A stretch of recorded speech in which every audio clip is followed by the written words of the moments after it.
காய்ச்சல் அடிக்கி, காய்ச்சல் அடித்ததும் வீட்டில் என்ன பண்ணுவாங்க, என்ன சாப்பாடு ரெடி பண்ணுவாங்க டக்குன்னு சொல்லுங்க பார்ப்போம்.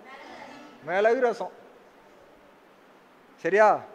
சிக்கன் குழம்பு வைக்காங்க, வைக்க மாட்டேங்காங்கல்ல. மிளகு ரசம் ஏன் வைக்கணும்? புளியோட தன்மை என்னது சார்? அது புளிக்கும் சார். அப்படி இல்லை. புளியோட தன்மை எப்படி அப்படின்னா, அது இருக்கிறத அப்படியே நிலைநிறுத்தி நிற்கும். இங்கிட்டும் போகக்கூடாது, அங்கிட்டும் போகக்கூடாது. ஒரு வைரஸ் இருக்குது அப்படின்னா அந்த புளிக்கு வந்து வேலை என்னென்னா, அது அப்படியே செயல்பட விடாமல் தடுத்து நிப்பாட்டிடும். சரியா? அப்போ மிளகு வந்து என்னது? சளி இறக்குமா, விஷம் முறிவு கொடுக்குமா? அப்போ அந்த விஷத்தை வந்து முறுக்கி, இதனால தான் சளி வந்து நமக்கு வெளியில் சளி முறிவு அப்படின்னு சொல்லி நம்ம புரிஞ்சுக்கிறோம்.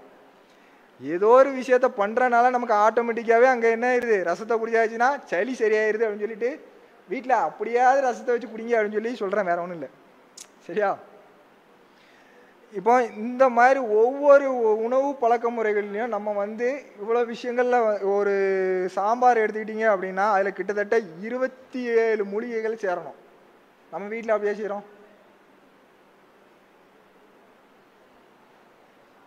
பருப்பு இருக்கா, சாம்பார் பொடி இருக்கா, அது கடையில் அவன் எப்படி பண்ணியிருப்பானே தெரியாது.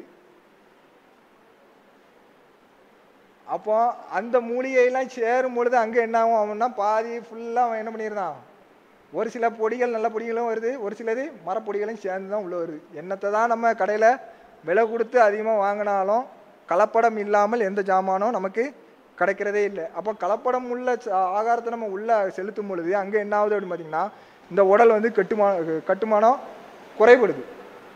இங்கே குறைபடும் பொழுது அங்கே என்ன ஆயிரும்,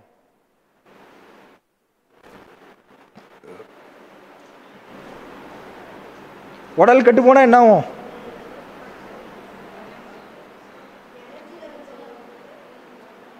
எனர்ஜி லெவல் வரக்கூடாது அப்படிங்கிறதுக்காக தான் அப்படி கெடுதல் பண்ணுறது. இப்போ இந்த உடல் கெட்டு போச்சுன்னா என்ன ஆகும், நம்மளோட இலக்கு என்னது, இறைநிலை அடைகிறதா ஆனந்தமாக வாழ்றதா? இறைநிலைன்னு நம்ம அப்புறம் பார்ப்போம். இறைநிலைன்னா என்ன கான்செப்டே நமக்கு தெரியாது, இறைனாலே என்னன்னு தெரியாது நமக்கு. ஆனந்தமாக வாழணும் அதுதான் நமக்கு தெரியுமில்ல, சந்தோஷமாக வாழணும். அப்போ அந்த ஆனந்தமாக வாழ்கிறதுக்கு இந்த உடல் இங்கே சரியாக இருந்தால் தானே முடியும். இந்த உடல் சரியில்லைன்னா நீ ஆனந்தமாக வாழ முடியுமா? முடியாது. அப்போ இந்த உடலை ஆரோக்கியப்படுத்துறதுக்கு என்ன பண்ணணும், இந்த மாதிரி சாப்பிட்ற விஷயத்தில் என்னென்னது நல்ல விஷயம் இருக்குது, இதை என்ன சேர்த்தா நம்ம உடலுக்கு ஆரோக்கியம் இருக்கும் அப்படிங்கிற விஷயத்த ரொம்ப தெளிவாக தெரிஞ்சுக்கணும். ஏன்னா இது யார் எல்லாம் ரொம்ப தெரிஞ்சுக்கணும் அப்படின்னு பார்த்தீங்கன்னா, இது முக்கியமாக சித்த மருத்துவத்தில் உள்ளவங்க ரொம்ப முக்கியமாக தெரிஞ்சுக்கணும். முன்னால் வந்து சித்தர்கள் என்ன பண்ணுவாங்க அப்படின்னா, அவங்களுக்கு வந்து இந்த மூலிகை சேர்த்தா இதுக்கு இந்த 2 மூலிகை இருக்குது, இந்த மூலிகை சேர்த்தாச்சுன்னா இந்த நோயை குணப்படுத்தலாம் அப்படின்னு சொல்லி அவங்க யோசிக்க மாட்டாங்க. இந்த மூலிகையை எடுத்து அந்த மூலிகையில் பஞ்சபூதங்களின் கூறுகள் எவ்வளோ இருக்குன்னு பார்ப்பாங்க, அதை பிரித்து பார்ப்பாங்க. எதில் தண்ணி பதம் அதிகம், எதில் வந்து காற்று பதம் அதிகம், எதில் வந்து நீர் பதம் அதிகம், எதில் நெருப்புத்தன்மை அதிகம், இதெல்லாம் பிரித்து பார்ப்பாங்க. பிரித்து பார்த்து அதைப்படி ஆராய்ச்சி பண்ணி அதுக்கப்புறம் தான் நம்ம மருத்துவமே கொடுப்பாங்க. அப்போ இதெல்லாம் ஆராய்ச்சி பண்ணி பார்க்கறதுக்காக ஒரு ஊந்துதலால் தான் இந்த மாதிரி விஷயங்கள் இருக்குது அப்படின்னு தெளிவுபடுத்துறதுக்காக தான் உங்களுக்கு இந்த ப்ரோக்ராம் வச்சுருக்காங்க. சரிங்களா? சரி, இப்போ நம்மளுடைய நோக்கம் என்னன்னு தெரிஞ்சுக்கிட்டோம்.